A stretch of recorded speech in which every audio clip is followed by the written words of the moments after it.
तन्मे कथय षण्मुख।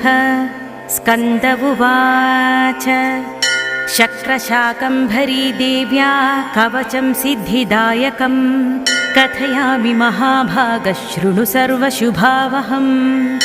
अस्य श्रीशाकम्भरी कवचस्य स्कन्दऋषिः शाकम्भरी देवता अनुष्टुप् छन्दः चतुर्विधपुरुषार्थसिद्ध्यर्थे जपे विनियोगः।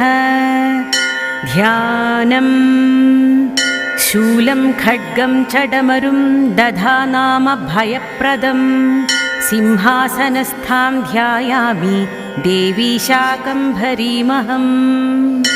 अथ कवचम् शाकम्भरी शिरः पातु नेत्रे मे रक्तदन्तिका कर्णोरमे नन्दजः पातु नासिकां पातु पार्वती।